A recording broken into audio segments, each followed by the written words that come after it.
Hello, my name is Midnight Dave. Thank you for joining us for Scary Stories to Tell on Sundays, a weekly series part of Hallo'Boogie, a virtual, month-long Halloween celebration brought to you by the Midnite Romero Society. Each week we will be presenting a collection of short stories split into two categories, family-friendly and mature, and read them to you in celebration of the wonderful month of October. So without further ado,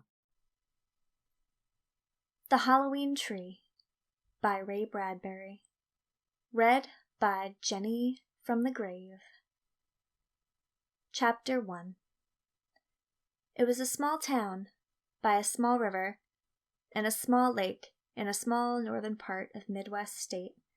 There wasn't so much wilderness around you couldn't see the town, but on the other hand, there wasn't so much town you couldn't see and feel and touch and smell the wilderness. The town was full of trees, and dry grass, and dead flowers, now that autumn was here, and full of fences to walk on, and sidewalks to skate on, and a large ravine to tumble in, and yell across. And the town was full of boys.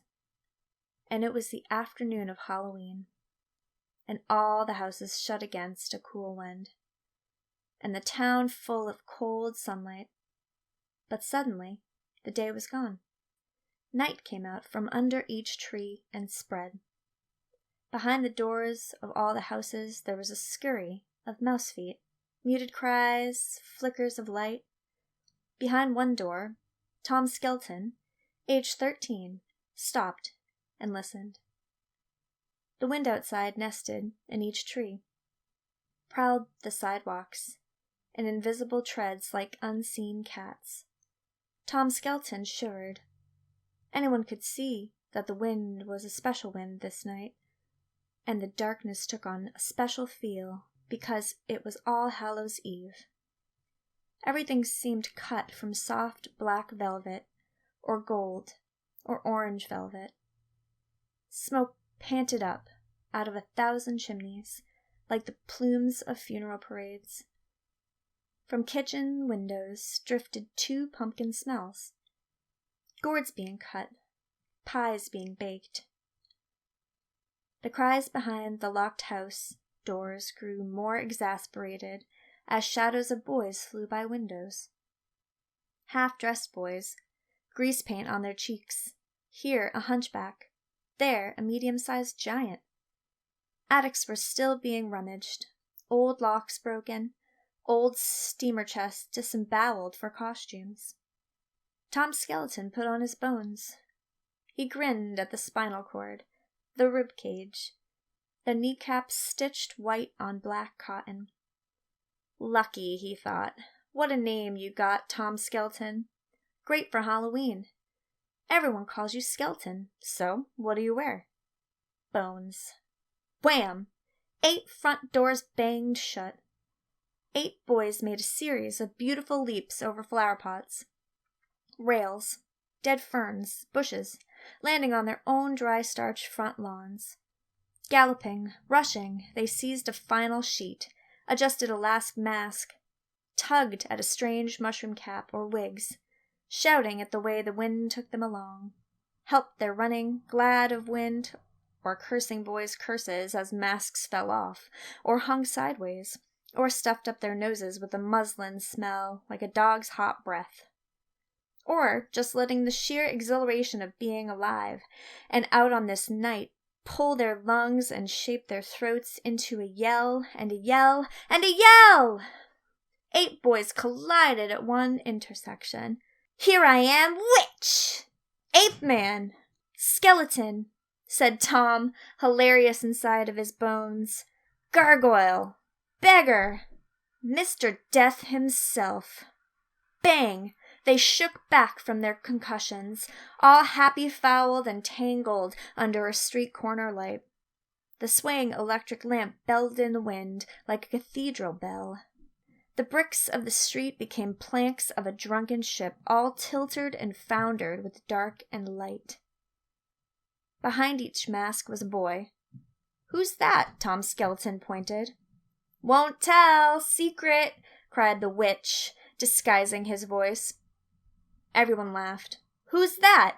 "Mummy!" cried the boy inside the ancient yellowed wrappings, like an immense cigar stalking the night streets. "And who's—" "No time!" said someone hidden behind yet another mystery muslin and paint. "Trick or treat!" "Yeah!" Shrieking, wailing, full of banshee mirth, they ran on everything except sidewalks, going up into the air over bushes and down almost upon yipping dogs. But in the middle of running, laughing, barking, suddenly, as if a great hand of night and wind and something smelling wrong stopped them. They stopped. 6, 7, 8. That can't be. Count again. 4, 5, 6. Should be 9 of us. Someone's missing. They sniffed each other like fearful beasts. "Pipkin's not here!" How did they know? They were all hidden behind masks, and yet, they could feel his absence. "Pipkin? He's never missed a Halloween in a zillion years! Boy, this is awful. Come on!" In one vast swerve, one dog-like trot and ramble, they circled round and down the middle of the cobble-brick street, blown like leaves before a storm. "Here's his place." They pulled to a halt. There was Pipkin's house, but not enough pumpkins in the windows, not enough corn shucks on the porch, not enough spooks peering out through dark glass in the high upstairs tower room. "Gosh," said someone, "what if Pipkin's sick?" "It wouldn't be Halloween without Pipkin." "Not Halloween," they moaned. And someone threw a crabapple at Pipkin's front door. It made a small thump like a rabbit kicking the wood. They waited. Sad for no reason, lost for no reason. They thought of Pipkin and a Halloween that might be a rotten pumpkin with a dead candle if Pipkin wasn't there. "Come on, Pipkin. Come out and save the night."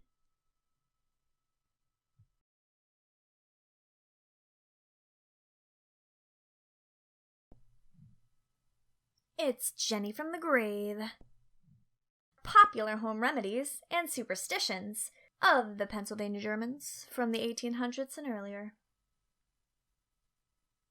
"One man's meat is another man's poison," goes an old saying. Perhaps none of the following recipes would do you any good. We don't know whether they have ever done anyone any good. But when they were more or less generally in use, they were the next best thing in the absence of what we now know as physicians. What with all the hundreds and thousands of complaints of man, actual and imagined, we do not hesitate to say that doubtless some of these cures were as beneficial as some of the sugar-coated bread pills we pay our good money for when we get them from the doctor or druggist. When man is sick or complains enough, there are no end of cures awaiting him, whether he goes to the MD or whether he depends entirely on home remedies. Finally, in desperation, man will do anything, everything, as we may read. Bedwetting. If a child that is more or less a habitual bedwetter should piddle in a grave covered that day, time after dusk. If you have a cold, there is an old cure. Pass your finger over your hind end and smell it. For a cold in the head and chest, we know of a case where a fresh hog dung was steamed and the vapor inhaled by a very sick patient in the upper part of Dauphin country, who had been given up by the doctor. The patient recovered fully, much to the surprise of all. Constipation. We like this cure. Get a chicken, nice or otherwise, kill it without shedding blood, boil it, feathers and all, make soup out of it. This, when eaten, will cure your constipation. Corns. Rub a candle on a corpse, then on the corn. Drunkenness. If you scrape the dirt collected under his fingernails and put some in whiskey, when the drunkard will gladly drink it, It will cure him of his nasty habit. Epilepsy. To cure, swallow the heart of a rattlesnake. Hiccups.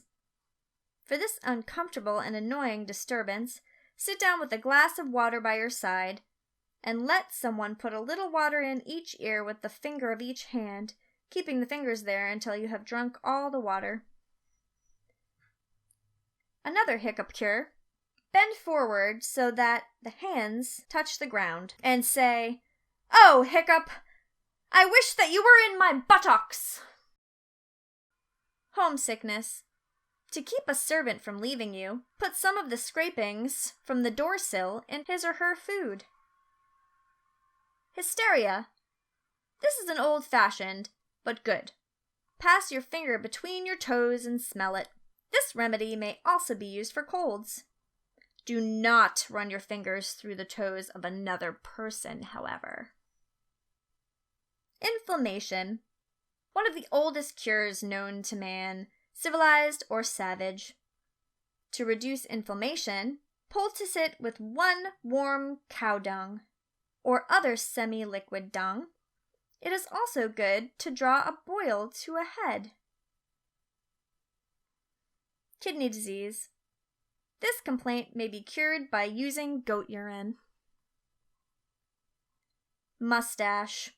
If you would like your mustache to grow, put sweet milk or cream on your lip and let the cat lick it off. Nosebleed. In modern times, for the nosebleed, one can chew newspaper. Rheumatism.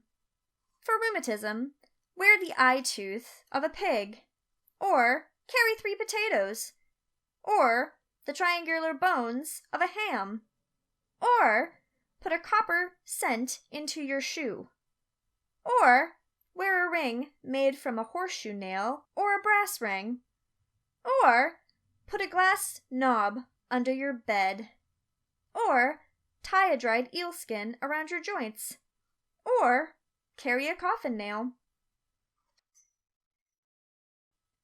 To avoid sickness, do not pay the doctor, at least in full, if you want to avoid sickness in the family in the future. If you get a snake bite, catch a toad and tie it to the wound. If the toad dies, repeat the operation until it remains alive.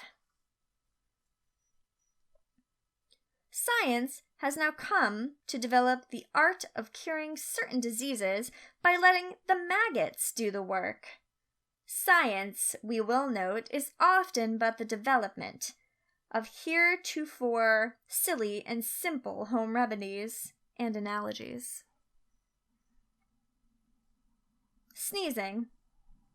You can stop sneezing if you look at the tip of your nose with both eyes, or press your index finger hard below your nose. Sore throat. Drag your finger between your toes and inhale deeply. Tumor. If you have a tumor or other threatening growth, stroke it with the hand of a corpse, and it will disappear with the decomposition of said corpse. Warts. Rub your warts with pebbles and throw them into a grave. Or rub warts with the blood of a chicken, which has nothing but black feathers. Or a piece of potato, which must then be buried under the eaves. Whooping cough. Nearly every child gets it sooner or later. So, to cure it, put a live trout into the child's mouth. Then, while still alive, put it back into the stream. Wind. To break wind freely. If you have been sick in bed for a time, it is a good sign. Nurses tell us that they watch for this and other signs of recovery.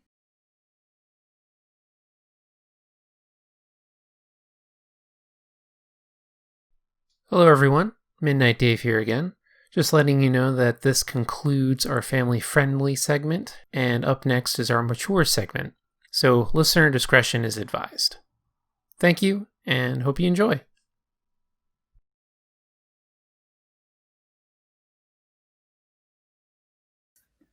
Hello, this is Michael Welch of the Midnite Romero Society, and I am reading for Scary Stories to Tell on Sundays, a part of Hallo'Boogie.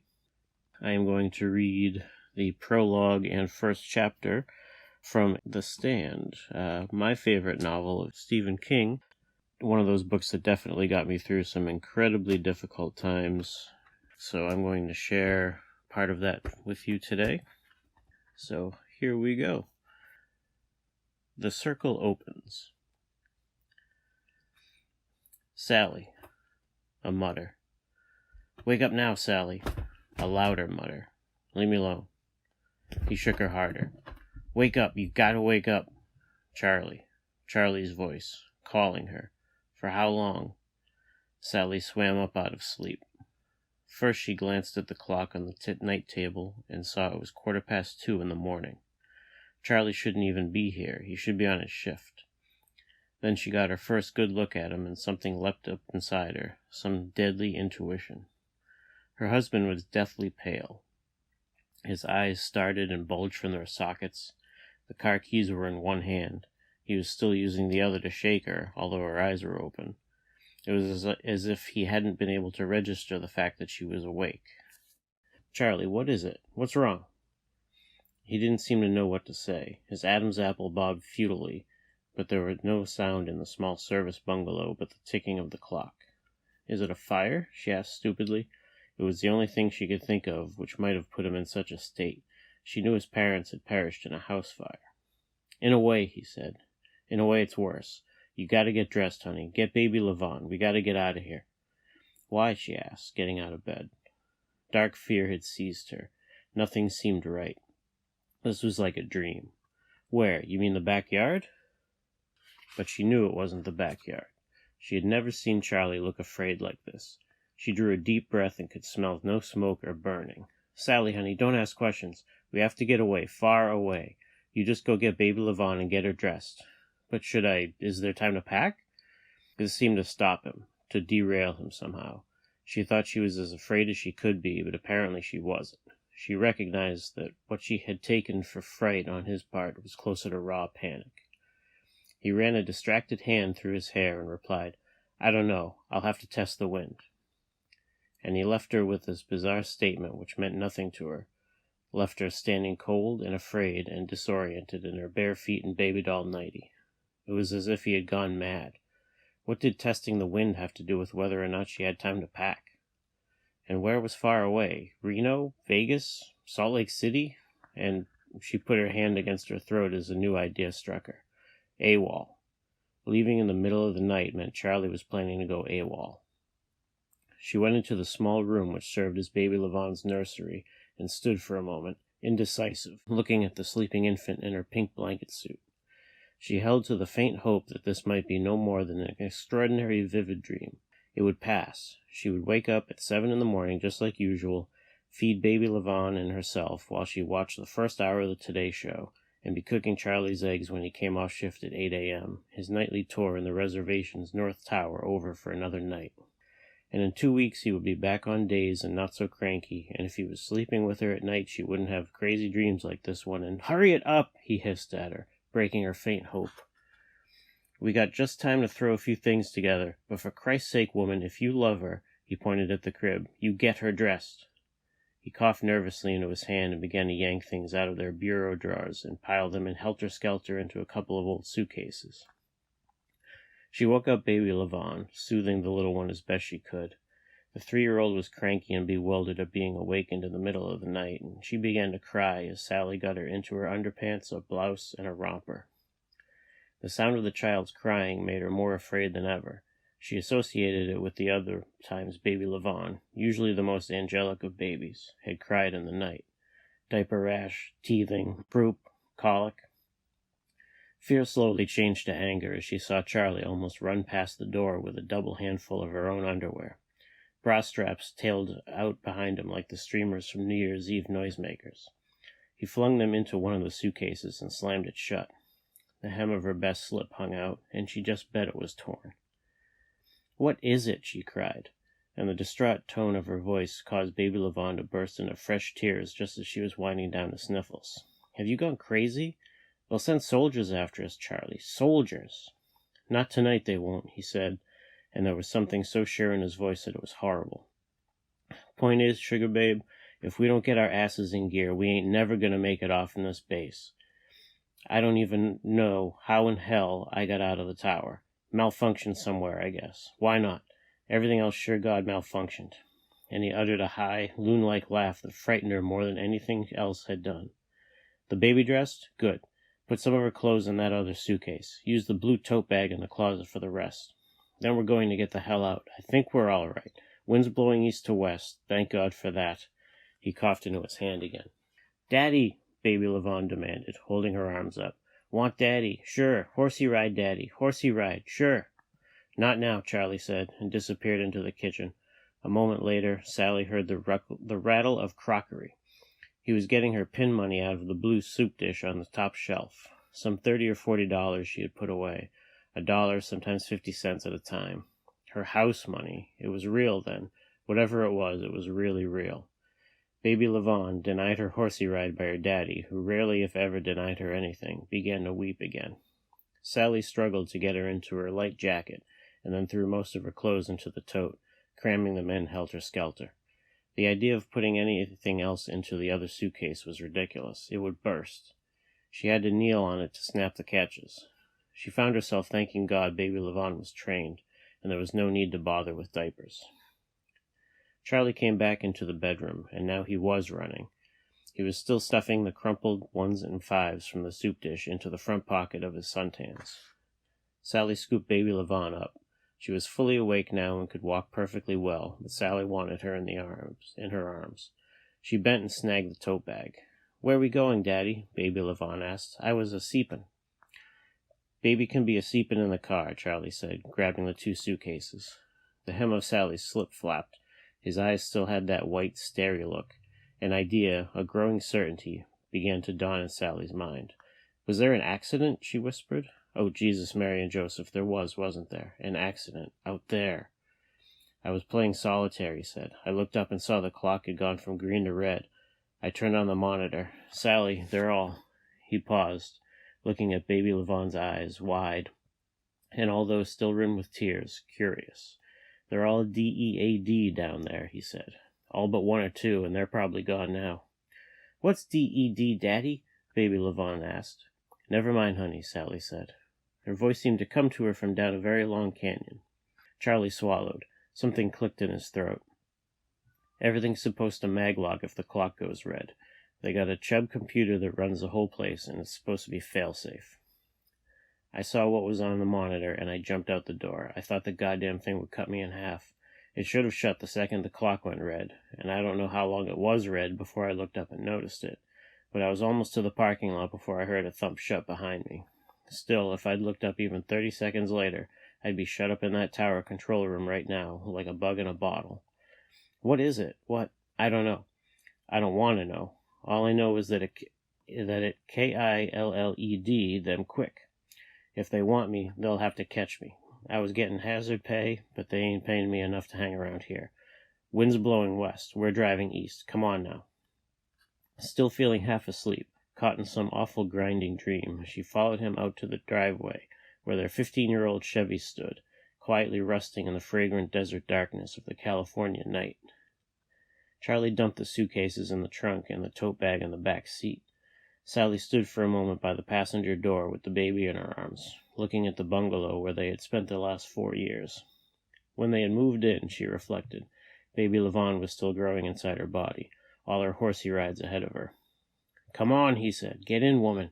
She did. He backed out, the Chevy's headlights momentarily splashing across the house. The reflection in the windows looked like the eyes of some hunted beast.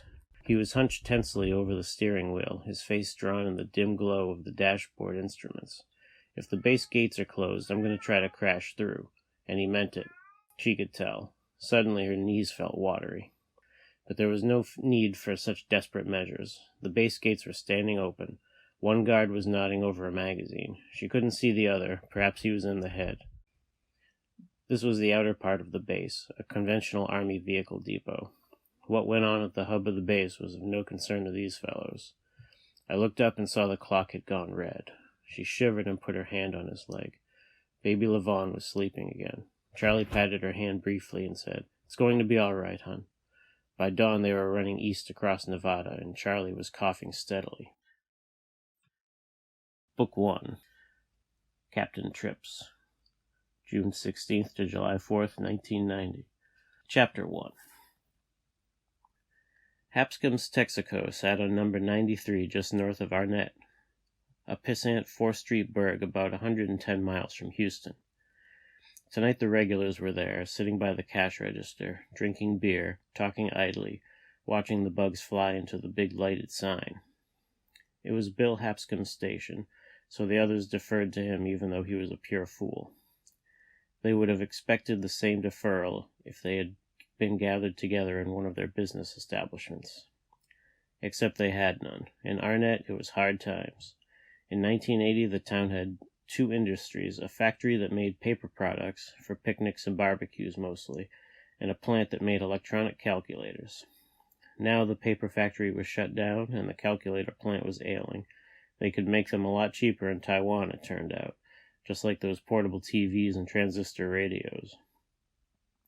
Norman Brewitt and Tommy Wanamaker, who had both worked in the paper factory, were on relief, having run out of unemployment some time ago. Henry Carmichael and Stu Redmond both worked at the calculator plant, but rarely got more than 30 hours a week. Victor Palfrey was retired and smoked stinking home-rolled cigarettes, which were all he could afford. "Now what I say is this," Hap told them, putting his hands on his knees and leaning forward. "They just gotta say screw this inflation shit. Screw this national debt shit. We got the presses and we got the paper. We're gonna run off $50 million bills and hump them right into the Christ in a circulation." Palfrey, who had been a machinist until 1984, was the only one present with sufficient self-respect to point out Hap's most obvious damn fool statements. Now, rolling another of his shitty-smelling cigarettes, he said, "That wouldn't get us nowhere. If they do that, it'll be just like Richmond in the last 2 years of the States' War. In those days, when you wanted a piece of gingerbread, you gave the baker a Confederate dollar. He'd put it on the gingerbread and cut out a piece just that size. Money's just paper, you know." "I know some people don't agree with you," Hap said sourly.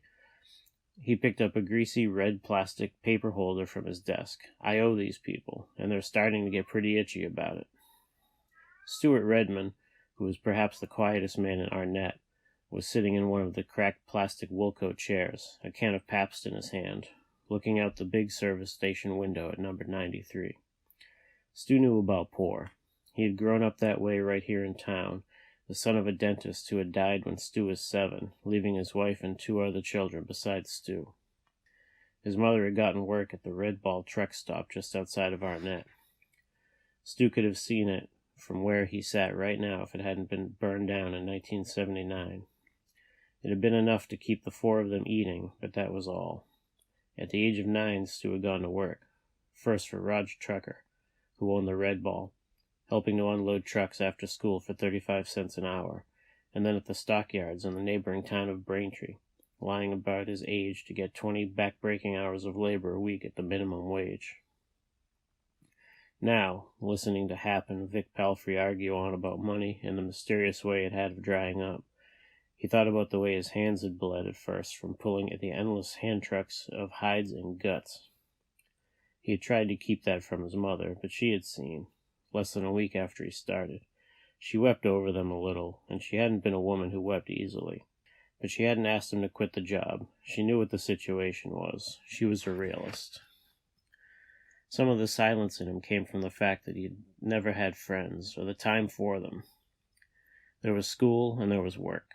His youngest brother, Dev, had died of pneumonia the year he began at the yards, and Stu had never quite gotten over that. Guilt, he supposed. He had loved Dev the best, but his passing had also meant there was one less mouth to feed. In high school he had found football, and that was something his mother had encouraged even though it cut into his work hours. "You play," she said. "If you got a ticket out of here, it's football, Stuart. You play.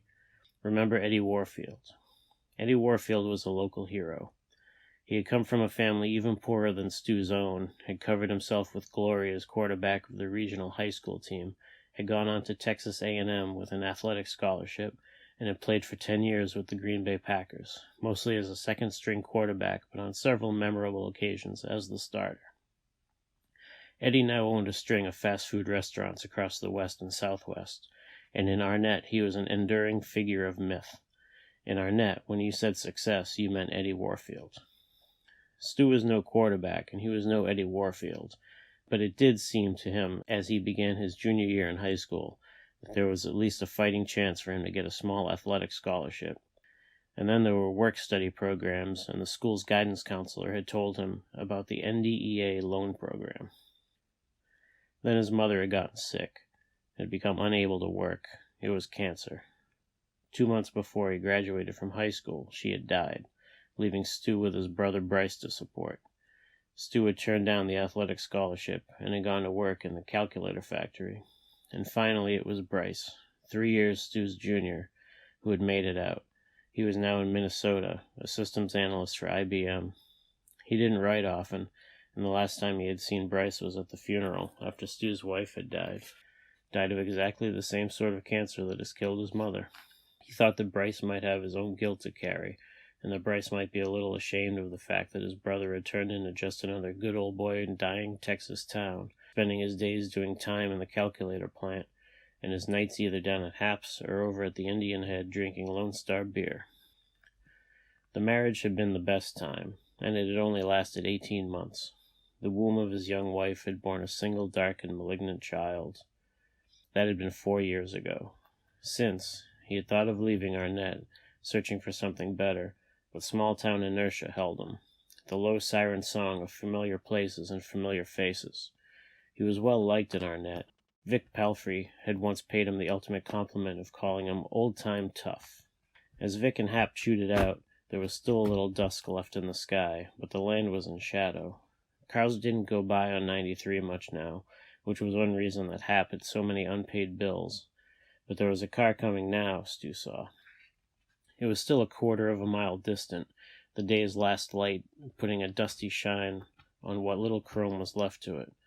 Stu's eyes were sharp, and he had made it as a very old Chevrolet, maybe a 75.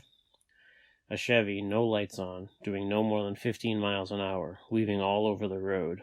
No one had seen it yet but him. Now, let's say you got a mortgage payment on the station, Vic was saying, and let's say it's $50 a month. It's a hell of a lot more than that. Well, for the sake of the argument, let's say 50. And let's say the Federals went ahead and printed you a whole carload of money. Well, then those bank people would turn around and want 150. You'd be just as poorly off. That's right, Henry Carmichael added. Hap looked at him, irritated. He happened to know that Hank had gotten in the habit of taking cokes out of the machine without paying the deposit. And furthermore, Hank knew he knew, and if Hank wanted to come in on any side, it ought to be his. That ain't necessarily how it would be, Hap said, weightily, from the depths of his 9th grade education. He went on to explain why. Stu, who had only understood that they were in a hell of a pinch, tuned Hap's voice down to a meaningless drone and watched the Chevy pitch and yaw its way up on up the road. The way it was going, Stu didn't think it was going to make it much farther. It crossed the white line, and its left-hand tires spumed up dust from the left shoulder. Now it lurched back, held its own lane briefly, then nearly pitched off into the ditch. Then, as if the driver had picked out the big lighted Texaco station sign as a beacon, it arrowed toward the tarmac like a projectile whose velocity is very nearly spent. Stu could hear the worn-out thump of its engine now, the steady gurgle and wheeze of a dying carb and a loose set of valves. It missed the lower entrance and bumped up over the curb. The fluorescent bars over the pumps were reflecting off the Chevy's dirt-streaked windshield, so it was hard to see what was inside, but Stu saw the vague shape of the driver roll loosely with the bump. The car showed no sign of slowing from its relentless 15. So I say, with more money in circulation, you'd be better turn off your pumps, Hap, Stu said mildly. The pumps? What? Norm Brewitt had turned to look out the window. Christ on a pony, he said. Stu got out of his chair, leaned over Tommy Wanamaker and Hank Carmichael, and flicked off all 8 switches at once, 4 with each hand. So he was the only one who didn't see the Chevy as it hit the gas pumps on the upper island and sheared them off. It plowed into them with a slowness that seemed implacable and somehow grand. Tommy Wanamaker swore in the Indian Head the next day that the taillights never flashed once. The Chevy just kept coming at a steady 15 or so, like the pace car in the Tournament of Roses parade. The undercarriage screeched over the concrete island, and when the wheels hit it, everyone but Stu saw the driver's head swing limply and strike the windshield, starring the glass. The Chevy jumped like an old dog that had been kicked and plowed away at a high-test pump. It snapped off and rolled away, spilling a few dribbles of gas. The nozzle came unhooked and lay glittering under the fluorescence. They all saw the sparks produced by the Chevy's exhaust pipe grating across the cement, and Hap, who had seen a gas station explosion in Mexico, instinctively shielded his eyes against the fireball he expected. Instead, the Chevy's rear end flirted around and fell off the pump and island onto the station side. The front end smashed into the low lead pipe pump, knocking it off with a hollow bang. Almost deliberately, the Chevrolet finished its 360-degree turn, hitting the island again, broadside this time. The rear end popped up on the island and knocked the regular gas pump asprawl, and there the Chevy came to rest, trailing its rusty exhaust pipe behind it. It had destroyed all 3 of the gas pumps on that island nearest the highway. The motor continued to run choppily for a few seconds and then quit. The silence was so loud it was alarming. "Holy moly," Tommy Wanamaker said breathlessly. "Will she blow, Hap?" "If it was gonna, it already woulda," Hap said, getting up. His shoulder bumped the map case, scattering Texas, New Mexico, and Arizona every which way. Hap felt a cautious sort of jubilation. His pumps were insured, and the insurance was paid up. Mary had harped on the insurance ahead of everything. "Guy must have been pretty drunk," Norm said. "I seen his taillights," Tommy said, his voice high with excitement. "They never flashed once. Holy moly. If he'd been doing 60, we'd all be dead now." They hurried out of the office, Hap first and Stu bringing up the rear. Hap, Tommy, and Norm reached the car together. They could smell gas and hear the slow, clock-like tick of the Chevy's cooling engine. Hap opened the driver's side door, and the man behind the wheel spilled out like an old laundry sack. "God damn!" Norm Brewitt shouted, almost screamed. He turned away, clutched his ample belly, and was sick. It wasn't the man who had fallen out. Hap had caught him neatly before he could thump to the pavement, but the smell that was issuing from the car, a sick stench compounded of blood, fecal matter, vomit, and human decay. It was a ghastly, rich, sick-dead smell. A moment later, Hap turned away, dragging the driver by the armpits. Tommy hastily grabbed the dragging feet, and he and Hap carried him into the office. In the glow of the overhead fluorescence, their faces were cheesy-looking and revolted. Hap had forgotten about his insurance money. The others looked into the car, and then Hank turned away, one hand over his mouth, little finger sticking off like a man who had just raised his wine glass to make a toast. He trotted to the north end of the station's lot and let his supper come up.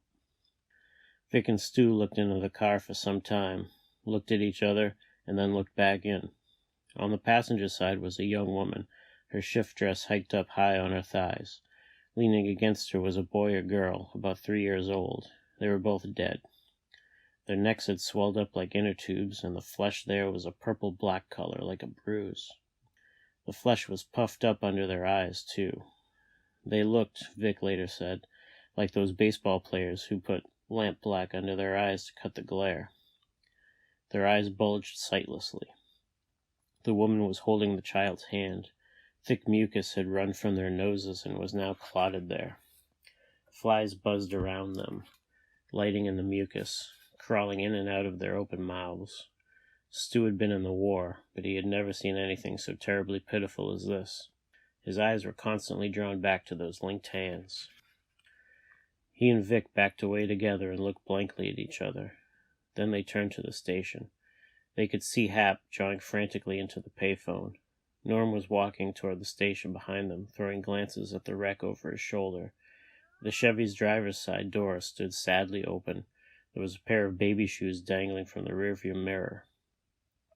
Hank was standing by the door, rubbing his mouth with a dirty handkerchief. "Jesus, Stu," he said unhappily, and Stu nodded. Hap hung up the phone. The Chevy's driver was lying on the floor. "Ambulance will be here in 10 minutes. Do you figure they're—" He jerked his thumb at the Chevy. They're dead, okay, Vic nodded.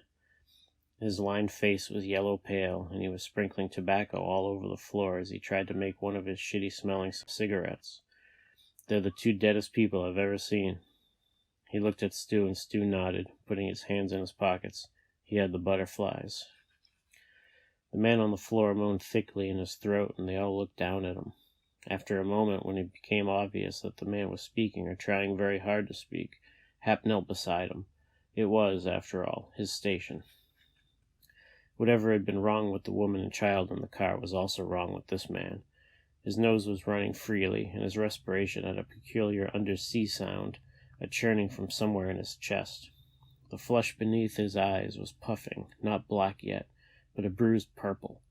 His neck looked too thick, and the flesh had pushed up in a column to give him 2 extra chins. He was running a high fever. Being close to him was like squatting on the edge of an open barbecue pit where good coals have been laid. "The dog," he muttered. "Did you put him out?" "Mister," Hap said, shaking him gently, "I called the ambulance. You're going to be all right." Clock went red. The man on the floor grunted, and they began to cough, racking chain-like explosions that sent heavy mucus spraying from his mouth in long and ropey splatters. Hap leaned backwards, grimacing desperately. "Better roll him over," Vic said. "He's going to choke on it." But before they could, the coughing tapered off into bellows, uneven breathing again. His eyes blinked slowly, and he looked at the men gathered above him. "Where's this?" "Arnett," Hap said. "Bill Hapscom's Texaco. You crashed out some of my pumps." And then, hastily, he added, "That's okay. They was insured." The man on the floor tried to sit up, and he was unable. He had to settle for putting a hand on Hap's arm. "My wife. My little girl." "They're fine," Hap said, grinning a foolish dog grin. "Seems like I'm awful sick," the man said. Breath came in and out of him in a thick, soft roar. They were sick, too. "Since we got up 2 days ago. Salt Lake City." His eyes flicked slowly closed. "Sick. Guess we didn't move quick enough after all." Far off, but getting closer, they could hear the whoop of the Arnett Volunteer Ambulance. "Man," Tommy Winamaker said. "Oh, man." The sick man's eyes flooded open again, and now they were filled with an intense, sharp concern. He struggled again to sit up. Sweat ran down his face. He grabbed Hap. "Are Sally and baby Levon all right?" he demanded. Spittle flew from his lips, and Hap could feel the man's burning heat radiating outward. The man was sick, half crazy. He stank. Hap was reminded of the smell an old dog blanket gets sometimes. "They're all right," he insisted, a little frantically. "You just lay down and take it easy, okay?" The man lay back down. His breathing was rougher now. Hap and Hank helped roll him over on his side, and his respiration seemed to ease a trifle. "I felt pretty good until last night," he said, coughing, but all right. "Woke up with it in the night. Didn't get away quick enough. Is baby Levon okay?" The last trailed off into something none of them could make out. The ambulance siren warbled closer and closer. Stu went over to the window to watch for it. The others remained in a circle around the man on the floor. "What's he got, Vic? Any idea?" Hap asked. Vic shook his head. "Dunno." "Might have been something they ate," Norm Brewitt said. "That car's got a California plate. They was probably eating at a lot of roadside stands, you know. Maybe they got a poison hamburger. It happens." The ambulance pulled in and skirted the wrecked Chevy to stop between it and the station door. The red light on top made crazy, sweeping circles. It was full dark now. "Give me your hand and I'll pull you up out of there," the man on the floor cried suddenly, and there was silence. "Food poisoning," Vic said. "Yeah, that could be." "I hope so, because..." "Because what?" Hank asked. "Because otherwise it might be something catching." Vic looked at them with troubled eyes. "I seen cholera back in 1958, down near Nogales, and it looked something like this." 3 men came in, wheeling a stretcher. "Hap," one of them said. "You're lucky you didn't get your scraggy ass blown to Kingdom Come. This guy, huh?" They broke apart to let them through. Billy Verica, Monty Sullivan, Carlos Ortega, men they all knew. There's 2 folks in that car, Hap said, drawing Monty aside. Woman and a little girl, both dead. Holy crow, you sure? Yeah. This guy, he don't know. You going to take him to Braintree? I guess. Monty looked at him, bewildered. What do I do with the 2 in the car? I don't know how to handle this, Hap. Stu can call the state patrol. You mind if I ride in with you? Hell no. They got the man onto the stretcher, and while they ran him out, Hap went over to Stu. I'm going to ride into Braintree with that guy. Would you call the state patrol? Sure. And Mary, too. Call and tell her what happened. Okay. Hap trotted out to the ambulance and climbed in. Billy Verica shut the doors behind him and then called the other 2. They had been staring into the wrecked Chevy with dread fascination. A few moments later, the ambulance pulled out, siren warbling, red dome light pulsing blood shadows across the gas station's tarmac. Stu went to the phone and put a quarter in. The man from the Chevy died 20 miles from the hospital. He drew one final bubbling gasp, let it out, hitched in a smaller one, and just quit. Hap got the man's wallet out of his hip pocket and looked at it. There were $17 in cash. A California driver's license identified him as Charles D. Campion. There was an army card and pictures of his wife and daughter encased in plastic. Hap didn't want to look at the pictures. He stuffed the wallet back into the dead man's pocket and told Carlos to turn off the siren. It was 10 after 9.